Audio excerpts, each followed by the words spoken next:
Welcome to exam से ना। जैसे कि हम लोग डेली एक एक क्वेश्चन लेकर के आते हैं। अब तक के हम लोग पिछले 9 क्वेश्चन हम लोग जो है सॉल्व कर चुके हैं। आज हमारा 10वां क्वेश्चन है और ये 10वां क्वेश्चन सिर्फ जो है ये 2 मिनट में हम लोग जो है ये इस वीडियो को बनाते हैं। 2 से 3 मिनट में समझाने के वीडियो थोड़ा बड़ा हो जाता है। और ये क्वेश्चन लेकर के आए हैं।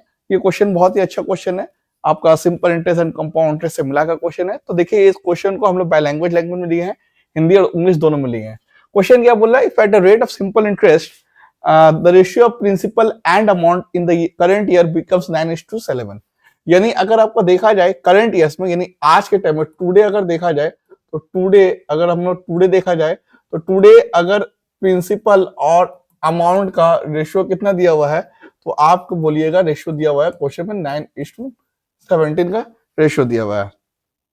इसी तरह 27.5 ईयर्स के बाद, इसी तरह 27.5 ईयर्स के बाद, ठीक है, ईयर्स आफ्टर प्रिंसिपल और उसका रेशियो कितना दिया हुआ है? 15:43 दिया हुआ है। ठीक, 15:43 दिया हुआ है। तो हमको यहाँ पे सिंपल इंटरेस्ट का रेट निकालना है, यानी रेट ऑफ सिंपल इंटरेस्ट क्या है। और ये जो भी प्रोसेस हो रहा है ये सिंपल इंटरेस्ट के हिसाब से हो रहा है। ठीक है, ये जो भी प्रोसेस हो रहा है ये सिंपल इंटरेस्ट के हिसाब से हो रहा है। ठीक है, अब आप देखिए आज के टाइम में प्रिंसिपल और अमाउंट का रेशियो 9:7। 27 साल के बाद रेशियो अगर देखा जा रहा है प्रिंसिपल अमाउंट का 15:43 43। तो सिंपल इंटरेस्ट कितना है? तो देखिए जब भी आपको परसेंटेज सिंपल इंटरेस्ट निकालने बोला है, इसमें आपको परसेंटेज निकालने बोला है, तो परसेंटेज में आप क्या करना है, आप कुछ भी डेटा मान सकते हैं। परसेंटेज निकालने के लिए जब कोई डेटा ना दिया हो और आपको परसेंटेज निकालना हो तो आप कुछ भी डेटा मान सकते हैं। लेकिन शर्त यह है कि अगर आप उसी डेटा को मान रहे हैं उसी डेटा से आपको सब काम करना पड़ेगा। यानी अगर प्रिंसिपल को कुछ मान रहे हैं तो प्रिंसिपल से अगर आप प्रिंसिपल 9 की जगह 18 मान रहे हैं, यानी यहाँ प्रिंसिपल 9 दिया हुआ डबल ले रहे हैं तो आपको अमाउंट भी डबल करना पड़ेगा। मतलब आपको रेशियो दिया हुआ है और आपको इंटरेस्ट निकालना है, यानी परसेंटेज में आपको निकालना है। तो परसेंटेज में निकालना है तो आप डेटा कुछ भी ले सकते हैं। तो देखिए पहला जो है मेरा प्रिंसिपल 9 है, सेकंड टाइम में प्रिंसिपल मेरा 15 है। तो दोनों में प्रिंसिपल मेरा अलग अलग है, तो मेरा प्रिंसिपल तो दोनों में सेम होना चाहिए। अमाउंट तो बढ़ घट सकता है लेकिन प्रिंसिपल तो दोनों में सेम होना चाहिए। यही नहीं, हमको प्रिंसिपल में क्या करना पड़ेगा, प्रिंसिपल को सेम करना पड़ेगा। तो इस 9 में क्या मल्टीप्लाई करे और इस 15 में क्या मल्टीप्लाई करे कि दोनों सेम हो जाए। तो 9 और 15 का अगर हम एलसीएम लेते हैं, 9 और 15 का एलसीएम लेते हैं तो कितना आता है? 45। यानी 9 को अगर हम 5 से मल्टीप्लाई कर दे, 9 को 5 से मल्टीप्लाई कर दे और 15 को 3 से मल्टीप्लाई कर दे, 45 बन जाएगा। तो अगर 9 को 5 से मल्टीप्लाई किया तो 17 को 5 से मल्टीप्लाई करना होगा और 15 को 3 से मल्टीप्लाई किया तो आपको 43 को भी 3 से मल्टीप्लाई करना पड़ेगा।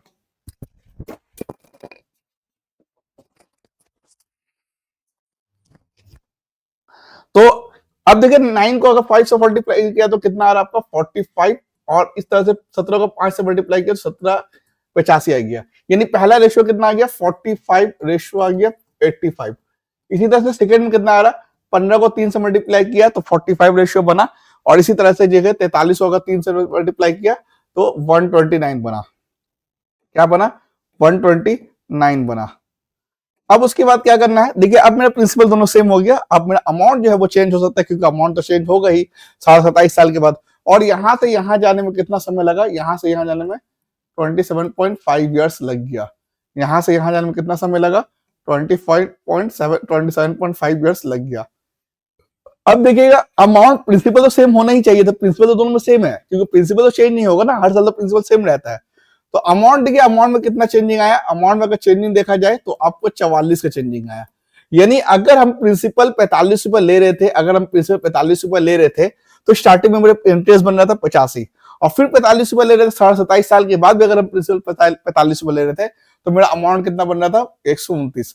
यानी अगर देखा जाए तो मेरा प्रिंसिपल कितना निकला, मेरा इंटरेस्ट कितना बढ़ा? तो इंटरेस्ट देखा जाए तो मेरा 44 रुपए इंटरेस्ट मिला।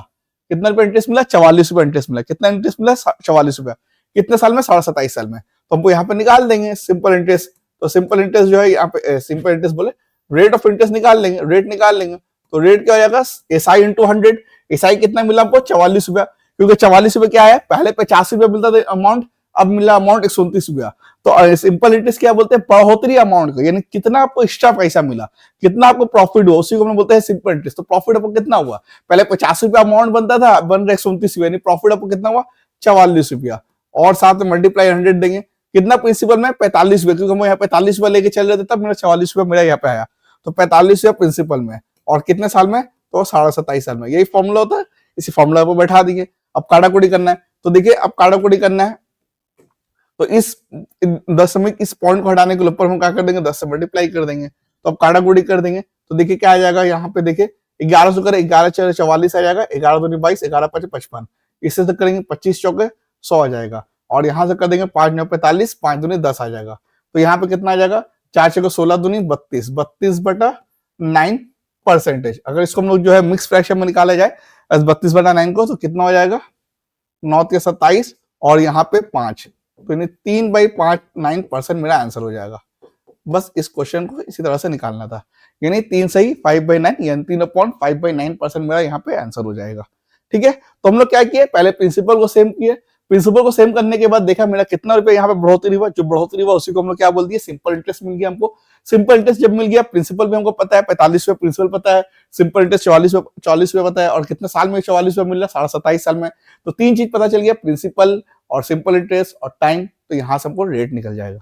बस और कुछ करना नहीं था, यही जो है इस क्वेश्चन का आंसर हो जाएगा 3/5/9, यानी ऑप्शन क्या हो जाएगा, ऑप्शन मेरा ए मेरा ऑप्शन हो जाएगा, ऑप्शन क्या हो जाएगा, ए मेरा आंसर हो जाएगा। ठीक है, तो उम्मीद करते हैं कि सवाल आपको समझ में आया होगा। ठीक है, तो फिर नेक्स्ट वीडियो में इसी तरह से वीडियो लेकर आएंगे नेक्स्ट वीडियो में।